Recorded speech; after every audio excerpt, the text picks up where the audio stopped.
मत भाई ये देखो इसको, बिग डैडी को फ्रूटिंग देखो यार इसकी। और वीवर्स जो देखना चाह रहे हैं ये देखिए इसको, बिग डैडी को। और इसका जो मैं आपको तना दिखाता हूँ नीचे से, और इसकी यही इसके ऊपर ही आपको पता लगेगा कि पोजीशन क्या है।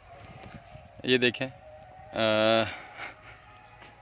इसका तना, मैं अगर दोनों हाथों से इसको पकड़ना भी चाहूँ तो ये नहीं पकड़ा जाएगा, क्योंकि इतना मोटा और इतना ठोस है ये।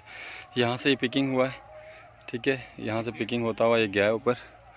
और इसकी पोजीशन आप देख सकते हैं, फ्रूट का साइज़ भी आप देख सकते हैं, कम से कम 2 से ढाई 3 किलो तक का होगा। और ऊपर जो है इसकी फ्रूटिंग देखें, ऊपर तक जो टॉप पर जो जा रही है। अभी जो इसका सिलसिला स्टार्ट है, अभी टाइम है इसे काफ़ी, ये देख सकते हैं आप। ठीक है ब्रदर इब्रार भाई, मौज़र भाई तुसी देखो, और तैयब भाई देखिए ये बिग डैडी को। और सुप्रीम तो ऑलरेडी आप लोग देख ही चुके हैं, मैं आज आपको स्पेशली दिखाने के लिए आया था।